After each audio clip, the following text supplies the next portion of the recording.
Police వ్యవస్థ ఇక్కడ MPP election మొదలైనప్పటి నుంచి లింగమయ్య హత్య వరకు తర్వాత హంతకుల్ని పట్టుకోవడమో కేసు పెట్టడమో అక్కడి నుంచి సాక్షుల వరకు సాక్షులతో కూడా ఫోటోలు ఉన్నాయి వారివి ఎవరివి ఎస్ఐ గారు సుధాకర్ యాదవ్ గారిది.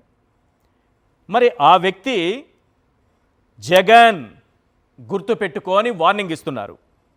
నిజానికి పోలీసు వ్యవస్థలో ఇలాంటి వీడియోలు షూట్ చేసి రిలీజ్ చేసి వార్నింగ్లు ఇచ్చేటటువంటి సంప్రదాయం ఏదైనా ఉందా అన్న అనుమానం కలుగుతోంది.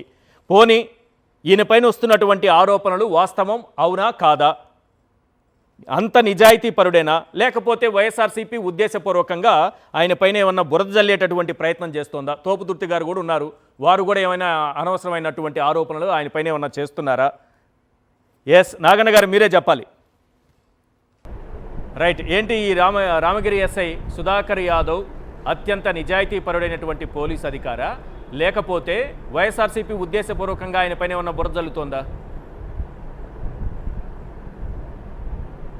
సార్, ఉద్దేశపూర్వకంగా ఒక పోలీస్ ఆఫీసర్ మీద ఎస్ఐ గారి మీద ఉద్దేశపూర్వకంగా బురద జల్లేది ఏం లేదు సార్.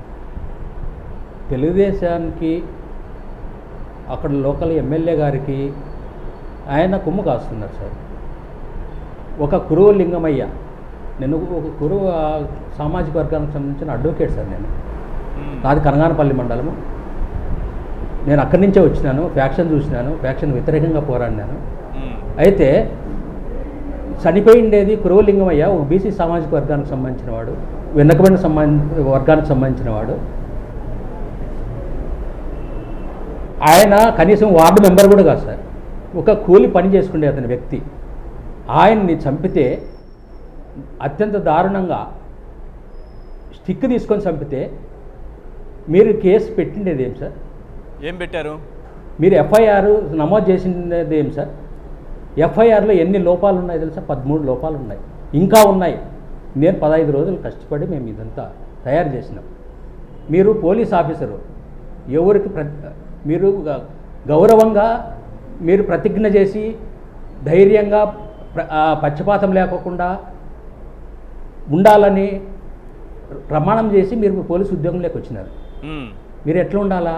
నిష్పక్షపాతంగా ఇన్వెస్టిగేషన్ చేసి ముద్దాయిలకు శిక్ష పడే విధంగా చేయాలి. కానీ అది కాదని ముద్దాయిలకు అనుకూలంగా తెలుగుదేశం పార్టీకి సంబంధించిన అదే కురువు సామాజిక వర్గానికి సంబంధించిన వాళ్ళని, మీకు అనుకూలమైన వాళ్ళని, మీ పార్టీకి సంబంధించిన క్యాడర్ని మీరు సాక్షులుగా పెట్టినారు.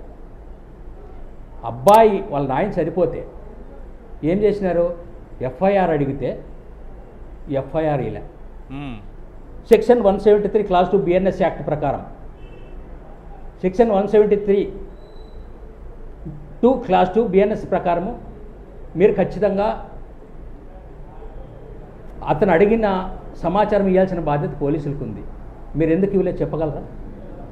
పోలీసులకు బాధ్యత లేదా? మీరు భారత రాజ్యాంగానికి కట్టుబడి లేరా? మీరు మీ పోలీసు ఉద్యోగం చేస్తున్నావా, లేకపోతే వాళ్ళకి బుడిగం చేసేకి నువ్వేమన్నాడా? రామగిరి ఎస్ఐగా ఉన్నారా? అసలు ఎఫ్ఐఆర్లో ఏముంది సార్? మంచి పద్ధతి కాదు కదా. ఎఫ్ఐఆర్లో ఏముంది? ఎఫ్ఐఆర్ 13 లోపాలు ఉన్నాయి. 13 లోపాలు. ఒకటి చెప్తాను సార్, డైలీ సిచ్యుయేషన్ రిపోర్ట్ అని ఒకటి ఉంది. డైలీ సిచ్యుయేషన్ వాళ్ళు రహస్యంగా ఇంటెలిజెన్స్ వాళ్ళకి పంపించే రిపోర్ట్ అది. అది పరిటాల సునీత వాళ్ళ చేతికి ఎట్లా పోయింది చెప్పండి? అందులో ఆమె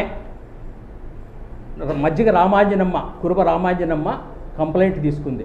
దాంట్లో ఏం రాసినారు? ఏ పార్టీకి సంబంధించిన వారు కాదు అని రాసినారు. సెకండ్ది ఏం రాసినారు? సెకండ్ దాంట్లో వీళ్ళు చంపిన వాళ్ళు కమ్మ కులస్తులు, తెలుగుదేశం పార్టీకి సంబంధించిన వాళ్ళని రాసినారు. ఇది బయటికి మీరు ఎట్లా ఇచ్చినారు? అది నాకు ఒక తెలుగుదేశం వాళ్ళకి సంబంధించిన వాళ్ళే నాకు చూపించినారు. నేను ఒక కాపీ ఇమ్మంటే అది ఇచ్చేకి లేదని చెప్పినారు. ఇది నిజమా కాదు? మీరు ఎస్ఐ గారే చెప్పండి, ఓకే, లేకపోతే మీరు ఎస్పీ గారు మీకు రిపోర్ట్ ఉంటుందా చెప్పండి మేడం. ఇది మంచి పద్ధతా? పోనీ మీరు చేసిండేదేమి? ఏం చేసినారు? ఇన్వెస్టిగేషన్ పక్కదారి పెట్టించినారు. ఆమె టెన్షన్లో ఉంటే ఆమెతో మీరు మీ కాటకతో పోయి సంతకం పెట్టించుకుంటే ఎట్లా సార్? ధర్మవరంలో వాళ్ళు ఈ హాస్పిటల్లో అడ్మిట్ అయినారు కదా, ఎమ్మెల్సీ అయింది కదా, ఎమ్మెల్సీ రిపోర్ట్ మీకు డాక్టర్లు మీకు అందజేసింటారు కదా, చెప్పింటారు కదా. మీరు ఎందుకు మజ్జిగ శ్రీనివాసులు, కురువు శ్రీనివాసులు మీరు ఎందుకు విచారించలేదు? అందులో ఆ పిల్లోడు గాయపడిన పిల్లోడు కదా, ఆ పిల్లోని మీరు ఎందుకు విచారించలేదు? పోలీసులు ఎవరైనా దీనికి సమాధానం చెప్పగలరా? చెప్తారా మీరు? దయచేసి చెప్పండి. ఎస్పీ గారు కానీ మీరు ఎవరైనా కానీ చెప్పండి. మీ పోలీసుల బాధ్యత కాదా? మీరు డ్యూటీ కాదా చేస్తూ ఉండేది? నేను ఒక యాజ్ ఏ అడ్వకేట్గానే మాట్లాడుతున్నా. నిజం చెప్పండి. మీరు ఇచ్చినారా లేదా నిజం చెప్పండి. నాకెట్లా తెలుస్తుంది? డిఎస్ఆర్ రిపోర్ట్ నాకేం రాదు కదా. కాబట్టి దయచేసి 13 లూపోల్స్ ఉన్నాయి దీంట్లోనూ, ఎఫ్ఐఆర్లను. దీన్ని రీఇన్వెస్టిగేషన్ ఖచ్చితంగా చేయాలా. రీఇన్వెస్టిగేషన్ చేయకపోతే మేము ఎస్పీ గారికి రిప్రజెంటేషన్ ఇచ్చినాం.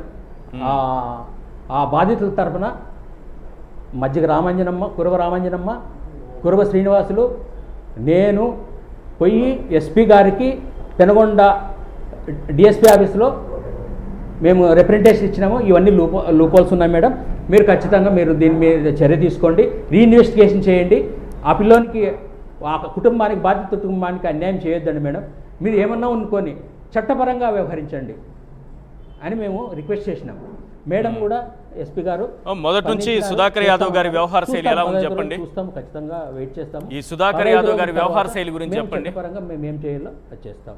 చట్టం మాకు తెలుసు, కోర్టులు ఉన్నాయి, పై కోర్టులు ఉన్నాయి. అది పేదవాళ్ళకి కొంచెమైనా న్యాయం జరుగుతుందనే ఆలోచన ఉంది కదా. రైట్, మేము చట్టపరంగానే పోతాం.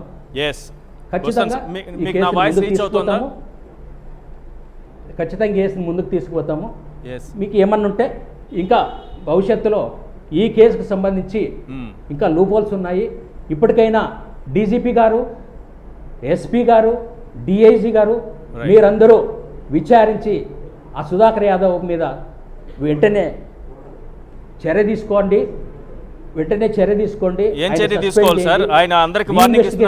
లేదా అప్పగించండి కేసు. వాళ్ళైతే మాకు వీళ్ళ మీద నమ్మకం లేదు, మా కురువలకి న్యాయం చేస్తుందనే గ్యారంటీ లేదు. ఎందుకంటే వాళ్ళు ప్రభావితమైనాడు, సుధాకర్ యాదవ్ గారు ప్రభావితమైనారు. ఇప్పుడు ప్రభావితం కాకపోతే వాళ్ళ సంబంధించిన విట్నెస్ల్ని